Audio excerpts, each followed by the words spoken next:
ಪೊನ್ನಂಪೇಟೆ ತಾಲೂಕಿನ ಕೋಟೂರು ಗ್ರಾಮದ ಶ್ರೀ ಮಹಾದೇವರ ದೇವಸ್ಥಾನದ ಆಡಳಿತ ಮಂಡಳಿ ವತಿಯಿಂದ ಗ್ರಾಮದ ಇಬ್ಬರು ಸಾಧಕರನ್ನ ಸನ್ಮಾನಿಸಿ ಗೌರವಿಸಲಾಯಿತು.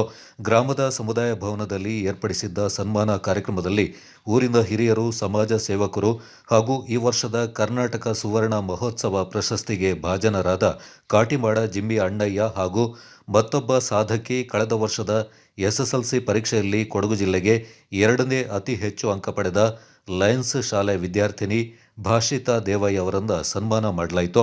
ಭಾಷಿತಾ ದೇವಯ್ಯ ಕೋಟೂರು ಗ್ರಾಮದ ಕಾಟಿಮಾಡ ವಿನ್ಸಿ ದೇವಯ್ಯ ಹಾಗೂ ರೀನಾ ಕಾವೇರಮ್ಮ ದಂಪತಿಯ ಪುತ್ರಿಯಾಗಿದ್ದಾರೆ.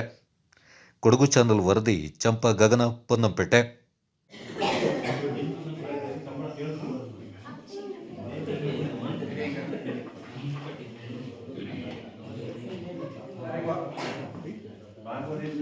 இந்த எங்களோட ஊர் ஒரு பெரிய ஜிம்மி அண்ணன் காட்டிமட்ட ஜிம்மி அண்ணனுங்க இங்கே ஒரு சாதನೆ ಮಾಡಂಗಾಯ್ತು.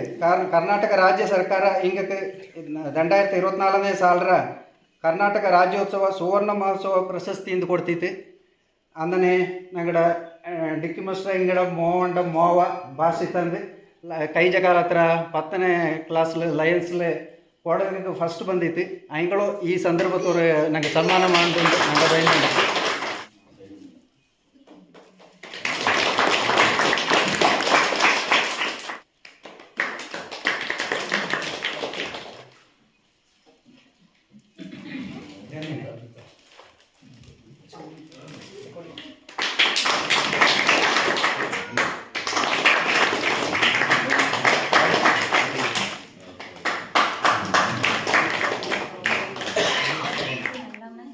ಇಂದು ನಾಕಿಲ್ಲಿ ಈ ಸಂದರ್ಭಕ್ಕೆ ಸನ್ಮಾನ ಮಾಡಿದಂಥ ನಿಮಗೆಲ್ಲರಿಗೂ ನನ್ನ ಮನದುಂಬಿನ ಧನ್ಯವಾದ. ಇನ್ನು ಮಿನಿಯಕ್ಕೂ ಇನ್ನೇನು ಸಾಧನೆ ಮಾಡೋಕ್ಕೂ ನಿಮಗೆಲ್ಲ ನಾಲ್ಕು ಪ್ರೋತ್ಸಾಹ ತಂದಿದ್ದೀರಾ, ಅದಕ್ಕೆ ತುಂಬ ಧನ್ಯವಾದಗಳು.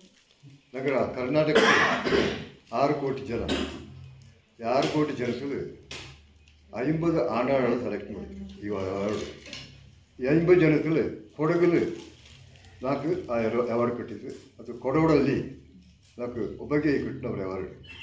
ಸುಮಾರು ಜನ ನಾನು ಇದ್ದಾರೆ ದೇವ ಪುಟ್ಟಿ ಚೂಡೋಕ ಅವನು ಹಣ ಬರಲಿ ಅಂತ ತೊಳ್ತಿಪ್ಪ. ಆ ಬ್ರಹ್ಮ ನಾಡು ಹಣ ಬರಲು ಎಲ್ಲರೂ ಮೂಲೆಯಲ್ಲಿ 86 ವಯಸ್ಸಲ್ಲಿ ಈಗ ಒಂದು ಪ್ರಶಸ್ತಿ ಉಂಟು. ಆ ಪ್ರಶಸ್ತಿನ ಕಟ್ಟಿದ್ದು ನಾಡ ಮಾದ ಸಾಧನೆನ ಅದು ಏದೋರು ಬರಲಿಲ್ಲ. ಗೌರ್ಮೆಂಟ್ ಆಫ್ ಕರ್ನಾಟಕ ಅದೇದು ಪುಣ್ಯಾತ್ಮ ನಾಡ ಬಗ್ಗೆ ಮಾಹಿತಿ ಕೊಡ್ಪಜಿ, ನಾಡ ಕೆಲಸಗಳ ಬಗ್ಗೆ ಮಾಹಿತಿ ಕೊಡ್ಪಜಿ. ನಾಲ್ಕು ಇವರು ಪ್ರಶಸ್ತಿ ಕಾರಣ ಹಚ್ಚೋ ಅವು ನಾಡು ಗೊತ್ತಿಲ್ಲ.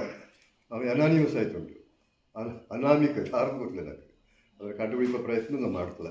ಆಚೆಗೆ ಈ ಒಂದು ಪ್ರಶಸ್ತಿ ಕೋಟೂರು ಗ್ರಾಮಕ್ಕೆ, ಈ ಕೋಟೂರು ಹೆಚ್ಚೋ ಕಾಲ ಈ ಮಹಾದೇವ ದೇವಸ್ಥಾನ 850 ಕಾಲ ಆಯಿತು ನಡೆದು ಬಂದವರು. ಈ ಒಂದು ಸಮಯದಲ್ಲಿ ಎಂಥವ್ರು ಅವಾರ್ಡ್ ಕೋಟೂರು ಗ್ರಾಮಕ್ಕೆ ಕಿಟ್ನದ ಆದ್ಯ